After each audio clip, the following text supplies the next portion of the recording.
আমি আজকে যে বিষয়টি নিয়ে কথা বলবো সেটা হচ্ছে অন্যের বউ।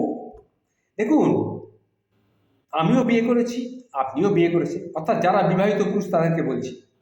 যারা বিয়ে করেছেন তারা তো ঠিকই আছে, কিন্তু খেয়াল করে দেখবেন অন্যের বউ সবসময় ভালো লাগে বেশি। এই ব্যাপারে আমি একটা গল্প আপনাদের সামনে তুলে ধরছি, গল্পটা শুনুন কীরকম লাগে দেখুন। বছর 40-এর অরিত্রর ভীষণ মন খারাপ। কেন মন খারাপ? না, তার মন খারাপের কারণটাও বেশ গুরুতর। কীরকম? না, বয়সের তুলনায় অরিত্র বেশ হ্যান্ডসাম চেহারা।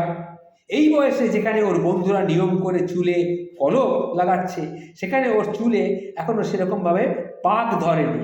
মুখের চামড়া একদম টান টান, কোনো জায়গায় ভাঁজ নেই, মানে বিয়ের পিঁড়িতে বসিয়ে দিলেই পার হয়ে যাবে। অথচ তার বয়স এখন 40 পার। অথচ তাকে বিয়ের সিঁড়িতে যদি একটুখানি মেকআপ করিয়ে বসিয়ে দেওয়া যায়, মনে হয় যেন 25 বছরের ছেলে, দিব্যি চালিয়ে দেওয়া যাবে। যাই হোক, ওদিকে ওর বাল্যকালের বন্ধু কাম প্রেমিকা কাম বউ, আবার বলছি শুনুন, সে বাল্য বয়স থেকেই প্রেম করছে।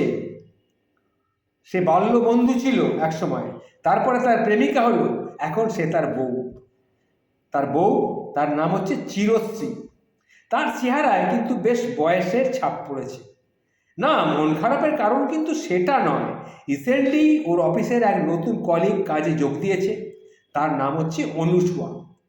বয়স ওই 35-এর আশেপাশে। উফ, কি ফাটাফাটি রূপ লাবণ্য, কি ফাটাফাটি চেহারা ওই অনুসুয়ার। দেখলেই বুকের ভেতরটা একেবারে ছ্যাঁট করে ওঠে, কেঁপে ওঠে। শরীর জুড়ে 9 রেক্টার স্কেলে ভূমিকম্প হয় যেন মনে হচ্ছে। এইরকম তার সুন্দর একটা টান টান একটা চেহারা, অথচ বয়স কিন্তু বছর 35। কারণ মন খারাপের কারণও সেটাও নয়, কিন্তু কারণটা হলো ওই মহিলার বর। তার বরটা কীরকম? বর হচ্ছে মাথায় টাক, ভুঁড়ি, হরিপদ দস্তিদার, টেকো মাথার ভুঁড়িওয়ালা একটা মানুষ, নাম হরিপদ দস্তিদার, সে হচ্ছে তার বর। এত মিসম্যাচ সত্যি মেনে নেওয়া যায় না। বুকের ভেতরটা একেবারে জ্বলে পুড়ে খাক হয়ে যাচ্ছিল অরিত্র। একসাথে কাজ করতে গিয়ে অনুসুয়ার দিকে চোখ পড়লেই হেসে হেসে কথা বলতে গিয়ে অরিত্র অবচেতন মনের পরীক্ষায় একটা পরাকিয়ার বীজ একটু একটু করে অঙ্কুরিত হতে শুরু করে। তার বউ আছে, ছোটবেলা থেকে প্রেম করা বিয়ে, কিন্তু যেহেতু এই অনুসুয়াকে সে দেখছে আর তার চেহারাটাও খুব বেশ হ্যান্ডসাম রয়েছে, সে তার মনের মধ্যে এখন অনুসুয়াকে দেখে ভাবছে, আমার বউটা তো দেখতে দেখতে বুড়ি হয়ে যাচ্ছে, অনুসুয়াটা কীরকম, কি সুন্দর দেখতে। এই করে আস্তে আস্তে পরকীয়ার একটা বীজ তার মধ্যে রোপণ হতে শুরু করেছে। সুযোগ বুঝে ভৎকার নাম নিয়ে ঝাঁপিয়ে পড়তে চায় অরিত্র। সে সুযোগ এসে গেল। অনুসুয়ার বার্থডেতে একটা পার্টির আয়োজন করা হয়েছে, ফ্যামিলি সমেত সকল কলিগকে সেখানে নিমন্ত্রণ করা হয়েছে। অরিত্র বউ নিয়ে পার্টিতে এসেছে। খোলা ছাদের নিচে পার্টির আয়োজন করা হয়েছে। অরিত্রর চোখের সামনে ওই স্বপ্নের ডানা কাটা পরি ঘুরছে ফিরছে, ঘুরছে ফিরছে। আর যখনই প্রেম চোপড়া মার্কা বরটা সেখানে হাজির হচ্ছে, তালটা কেটে যাচ্ছে অরিত্র। হার্ড ড্রিঙ্কসের এলাচি আয়োজন। হার্ড ড্রিঙ্কস, সেখানে এলাহি ব্যাপার স্যাপার। বউয়ের বারণ সত্ত্বেও ট্যাঙ্কি ফুল লোড করে ফেলেছে অরিত্র। এবার সুযোগ বুঝে অনুসুয়াকে মনের গোপন কথাটা জানাতে পারলেই বাহ, একেবারে জীবন সার্থক। অরিত্র দেখল অনুসুয়া পার্টি ছেড়ে একটু আড়ালে এদিক ওদিকে যাচ্ছে। ইশারায় যেন মনে হলো অরিত্রকে ডাকলো। তখন অরিত্রকে আর পায় কে, টলটল করে পায়ে টলমান অবস্থায় অনুসুয়ার পিছন পিছন সে গেল।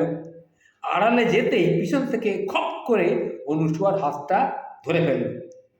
অরিত্র অনুসুয়ার হাতটা ধরে ফেলল।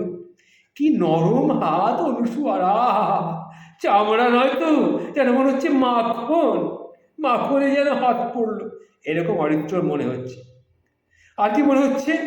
ভেতরে ভেতরে মনে হচ্ছে পৃথিবীতে যত নারী দেখেছি তার মধ্যে তুমিই সেরা। তোমাকে দেখলে আমার ভেতরের শুকিয়ে যাওয়া যৌবনের নদীতে হু হু হু হু করে বান ঢেকে আসে। শিরায় শিরায় রক্ত টগবগ টগবগ করে ফুটতে থাকে। মনে হয় সামাজিকতা চক্ষু লজ্জাকে গুলি মেরে তোমার উপরে আমি ঝাঁপিয়ে পড়ি। ও কিন্তু কিন্তু আমি পারি না, আমি পারি না, কারণ অনুসুয়া অন্যের বউ। অনুসুয়া এক ঝটকায় হাতটা ছাড়িয়ে নেয়, তবে সেরকম খুব একটা রিয়্যাক্ট করে না। এরপর অরুত্তে শুরু করলো, ডার্লিং, ওই টেকো ভুঁড়িওয়ালার কাছ থেকে তুমি কি পাও বলো তো? বাঁধন ছিঁড়ে এসো না, এসো না আমার বুকে, খুব যত্ন করে তোমায় আমি আগলে রাখবো। এই কথাগুলো সে বলল, কিন্তু ঠিকমতো বলতে পারল না, অত্যন্ত ড্রাঙ্ক অবস্থায় সে ছিল তো, একটু জড়িয়ে গেল। কিন্তু সে বলল, ডার্লিং, তুমি ওই টেকো ওই ভুঁড়িওয়ালা লোকটার কাছ থেকে কি পাও বলো দেখিনি। মুহূর্তের মধ্যে অনুসুয়ার চোখ দুটো রক্ত জবার মতো লাল হয়ে উঠল। ক্ষণিকের ব্যবধানে একতা কাপুরের সিরিয়ালের পতিব্রতা নারীদের মতো একটা স্লো মোশনে 5 আঙুল তার গালের উপরে সজোরে এসে হাতটা পড়ল। অরিত্রর গাল বরাবর একটা ঠাস শব্দটাও হলো, আর চরাচর জুড়ে ঠাস ঠাস ঠাস ঠাস দুগালে অনবরত বাজতে লাগলো। আগেকার দিনে টেলিভিশনের প্রোগ্রাম শেষ হলে টিভিতে এরকম আওয়াজ আমরা অনেক শুনেছি, ঠাস ঠাস শব্দ। ঠিক সেই শব্দ ভেসে আসতে লাগলো অরিত্রর কানে। নিজেকে সামলে নিয়ে পরিস্থিতি হালকা করতে চাইল অরিত্র। মানছি, হরিপদবাবু যতই টেকো বা ভুঁড়িওয়ালা হোক না কেন, হাজার হলেও তোমার তো বিয়ে করা বউ, আর বউরা বরকে ভালো না বেসে পারে না, এটাই মধ্যবিত্ত হ্যান্ডসাম মেয়েদের সংস্কার। কিন্তু অন্যের বর হ্যান্ডসাম হলে একটু একটু ইয়ে করতে ক্ষতি কি বলতো? একটু কি ভালো টালো বাসা যায় না? মুখের কথা শেষ না করতেই মুখের মধ্যে একটা টাইসনের পাঞ্চ এসে পড়ল অরিত্রর গালে। তখন অরিত্র তার ড্রাঙ্ক অবস্থা ছুটে গেল, চোখে সর্ষে ফুল দেখতে লাগলো। চোখ দুটো বড় বড় করে হাত জোর করে অরিত্রর পায়ের সামনে সে বসে পড়ল। তার তলপেটে মেসির স্টাইলে, কিকের স্টাইলে একটা লাথি এসে পড়ল। অরিত্র একেবারে চিত হয়ে 3 হাত দূরে ছিটকে পড়ল। এবার আর কোনো কথা না বলে উপুড় হয়ে হাঁটু দুটো ভাঁজ করে খরগোশের মতো হামাগুড়ি দিতে দিতে সে কেটে পড়ল। আর মনে মনে ভাবল, মধ্যবিত্ত ঘরের মেয়েরা চিরকালই সেকেলে টাইপেরই থেকে গেল, একটু আধুনিক হতে পারল না। আর যাই হোক, আজ থেকে পরস্ত্রীকে আর নিজের স্ত্রীর নজরে কখনোই দেখব না। এটা অরিত্র বুঝতে পারল, প্রতিজ্ঞাও করল। আর ভাবলো, ভাগ্যিস ভাগ্যিস কেউ দেখে ফেলেনি, ভাগ্যিস এই ঘটনাটা কেউ দেখে ফেলেনি।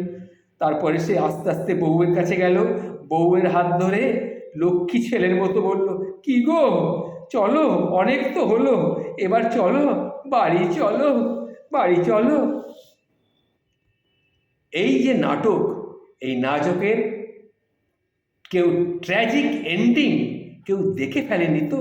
তাহলে তো ঘোর বিপদ। ততক্ষণে অরিত্রর নেশা গেছে কেটে। এক জায়গায় শুধু জটলা হচ্ছিল, সেখানে নিজের বউকে খুঁজতে গিয়ে অরিত্র নলেন গুড়ের 2টো রসগোল্লা দেখলো শুকিয়ে কিশমিশ হয়ে গেছে। সে দুটো সে টুক করে মুখে ফেলে দিল। সেখানে অনুসুয়ার বরের সব বর বন্ধু বান্ধবের দিব্যি গল্প করছে। সেখানে অনুসুয়ার কেলানি যে খেয়েছে অনুসুয়ার হাতে, সেটা সে বলল না। সে সেই রসগোল্লার 2টো মুখে পুরে দিয়ে টুকটুক করে বউকে নিয়ে বাড়ি চলে এলো। আর মনে মনে ভাবলো, পরের বউকে নিজের বউই আর ভাবলাম কই, নিজের বউকেই তো পরের বউ ভাবতে গিয়ে এই কেস খেলাম, কি আর করি। অরিত্র ফোন করলো, এবার থেকে মাল ততটুকুই খাবো, এবার থেকে মাল ততটুকুই খাবো যতটুকু খেলে পরের বউকে আর নিজের বউয়ের বলে মনে হবে না। পরের বউ আর নিজের বউয়ের পার্থক্যটা আমি বুঝতে পারবো। বুঝতে পেরেছেন? ঘটনাটা এইরকমই আজকালকার পার্টিতে হয়ে থাকে, আপনাদের সামনে তুলে ধরলাম। সুতরাং খেয়াল রাখবেন, অন্যের বউ, এই ব্যাপারটা কিন্তু মাথায় আপনাকে রাখতেই হবে। আপনি পার্টিতে যতই গিয়ে ফুর্তি করুন, অন্যের বউ কখনো নয়। নমস্কার, ভালো থাকবেন।